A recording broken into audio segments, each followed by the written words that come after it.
Hey guys, Weeby Newz here, and today I'm going to be discussing some pretty big news for Project Eden's Garden. So recently, some of the cast and crew for Eden's Garden went to an anime convention called San Japan in San Antonio, Texas, and at the con they let attendees play the demo for Chapter 1. I was lucky enough to get to attend this event and play the demo. I also got to meet the cast and crew and hang out with them a bit there, and they were super nice and super welcoming. We also filmed a podcast episode together, and that should be releasing sometime in the future, so be sure to keep an eye out for that. But getting back to the demo, the length of it was roughly 15 to 30 minutes, depending on how fast you are at reading and how thoroughly you look through every area. Unfortunately, the team did say that they're not planning on releasing this demo to the public, so I thought it'd be a good idea to make this video breaking down what happens in the demo and giving my thoughts on it for those of you who are interested in what happens. But yeah, without further ado, let's go ahead and get right into this video. The first chapter is titled Beneath the Veil of Hypocrisy. The demo picks up right where Chapter 0 ends. You play as Damon after the class trial, and you're able to walk around and investigate the halls before heading into his room. Inside his room, you have to investigate all the clickable items before proceeding. It's notable that there's a podium in his room, likely because he's the ultimate debater. This implies to me that the other students probably have an object in their room that reflects their talents as well. But the greatest part of this demo is this calendar featuring the very lovely Damien. If you guys don't know who Damien is, he's an original character created by the lead artist of Eden's Garden, Nefast, and basically one day he decided to practice drawing in the Danganronpa art style by recreating his original character Damien in that art style. Then he added Damien to a board with some other characters that are in Project Eden's Garden, and now he's brought up constantly in theories by people wondering if he's the secret 16th student lying hidden somewhere in the school,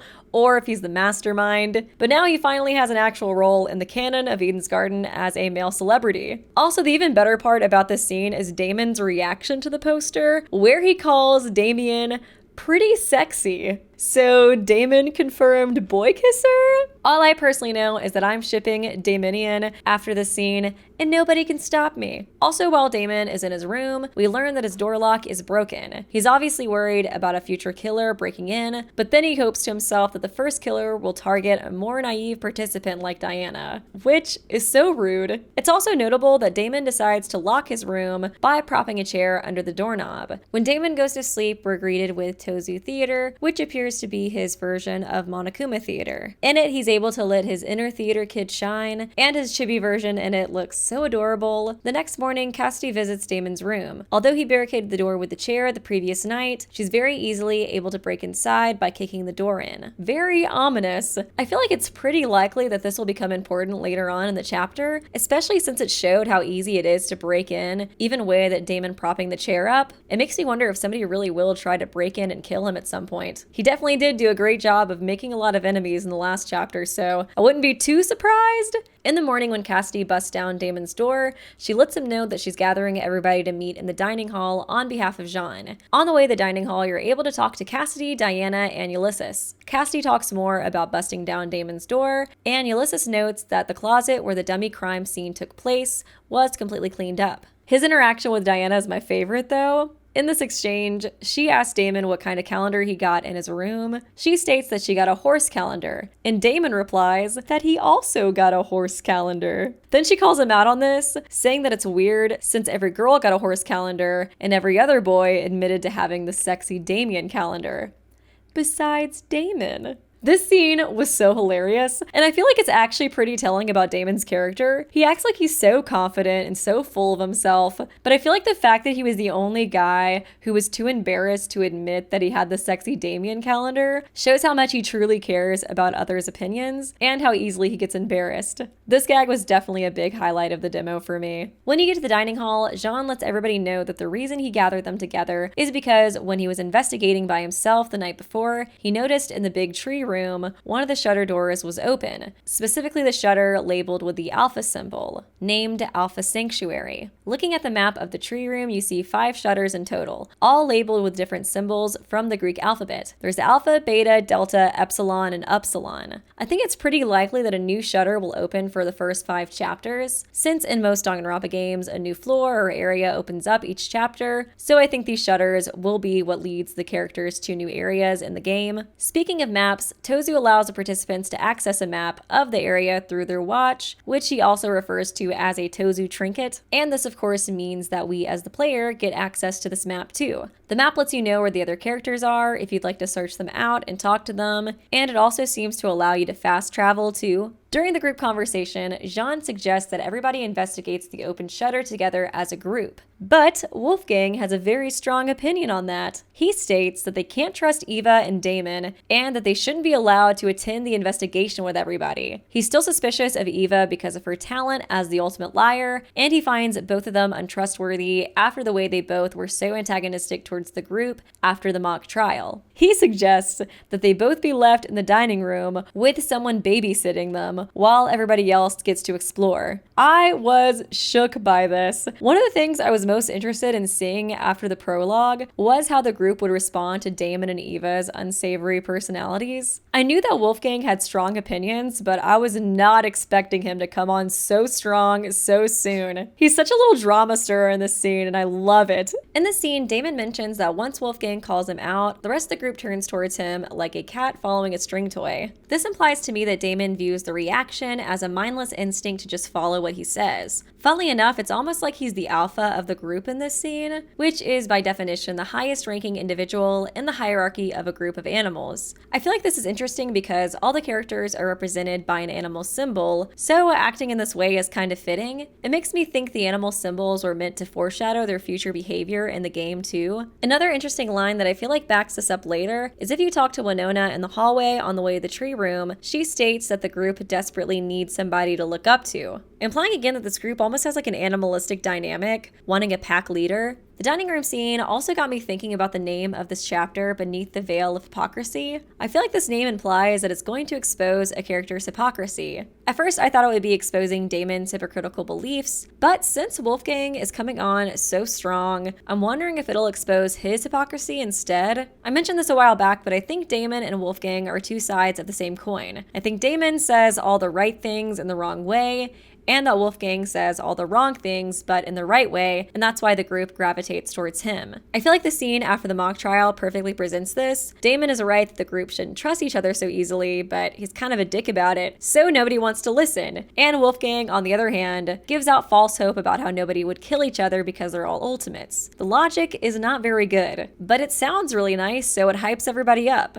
With the group desperately wanting a leader and Wolfgang being so headstrong about his beliefs and ideas, I could see him becoming the group's leader this chapter and his leadership still leading to a death in the group. This could expose the hollowness of his words, and considering how hard he took the death of Kara in the mock trial, this could lead to him having an emotional breakdown. But I think it would be even more interesting if he embraces delusion and doubles down on his beliefs, creating excuses for himself and his ideas. The latter reaction would definitely match the hypocrisy part of the title, but this is just a little theory I wanted to share with you guys.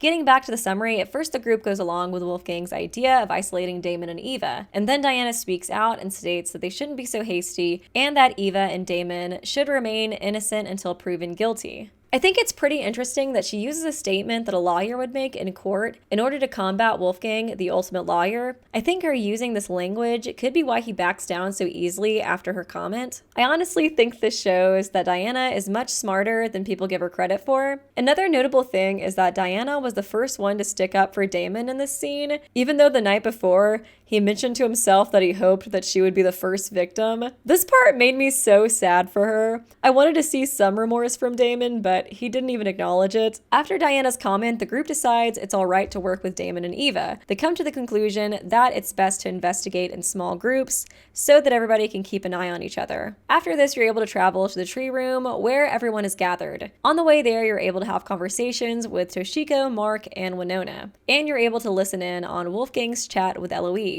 Toshiko rants to Damon about cereal, Mark mentions that he needs a minute before meeting with the others, and Winona discusses the thing I mentioned earlier about the group's need for a leader. Wolfgang is with Eloise in the courtyard. He offers to walk with her to the tree room since she appears to be nervous and shy, but she kind of just blows him off in this scene. I feel like he meant well, but honestly, I kind of felt like she was a bit annoyed by him. I kind of feel like Wolfgang has a savior complex, and he sees Eloise as this poor little thing that needs help to be confident and brave. And it just comes off very like derogatory towards her. Like I feel like all of his lines directed towards her sounds like he's talking to a child. But yeah, I kind of wonder if she feels the same way about it as I do, especially since she just like blew him off in this scene. But that was just something I wanted to point out that I thought was interesting. In the tree room, everybody is gathered, but now it appears that the shutter is closed. Tozu appears and he's upset that he was upstaged by Jean, telling them about the new area first. He also updates their watches with the rules and regulations. The rules and regulations of the game seem to be pretty standard. I'll display them on screen now if you guys want to look through them and see if there's anything you find different or suspicious. My only observations were that I thought it was interesting that it specified that the killing game could be ended by the headmaster. I don't think Tozu will want to end the killing game early, but I still think it's interesting that they specified that.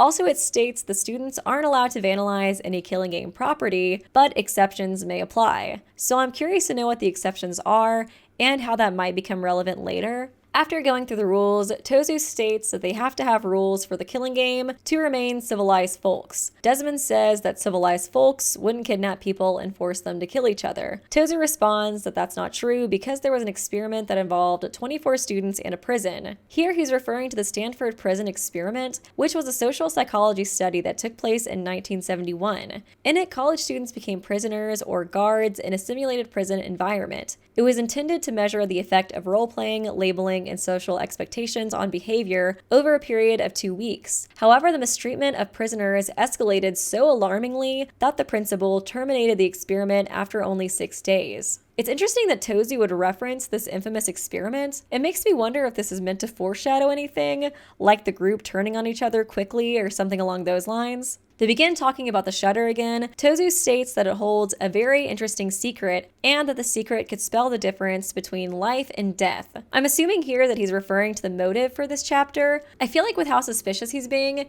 the motive could be hidden somewhere in this new area. I think it would be really interesting if somebody finds it and then doesn't tell the group, or if they only tell some of the group. That could definitely sow some seeds of distrust. But the group discusses the secret and what they think it could be. Wolfgang states that this secret is simply a tool for Tozu to manipulate them. He implies that ignoring it is where their resistance to the killing game can begin. Once the door opens, it reveals a metallic door with a red alpha symbol on it. Right after it opens, Wolfgang completely changes his tune and agrees with Jean that they should investigate it. Damon calls him out on his hypocrisy here, stating that Wolfgang just mentioned they should resist the killing game. But then Wolfgang says, it's not the act of investigating that matters, but the reason for it. So as long as they expel his secret from their minds, exploring should be alright. I found it very interesting that Wolfgang is being a bit hypocritical already, and this moment was also what made me think that the title of this chapter could be referring to him. This was the last scene of the demo though, so we'll have to wait until the full release to see what the Alpha Sanctuary looks like and what the secret is. But yeah, I really enjoyed the demo when I played it. Everything ran smoothly, gameplay-wise, and seeing the characters interact again really got me hyped for the full release, and it just reminded me of how much I love everybody in this game. I hope you guys enjoyed this video. Please let me know what you guys think about all the information revealed in this demo. Do you have any theories of your own? Do you agree with my theories?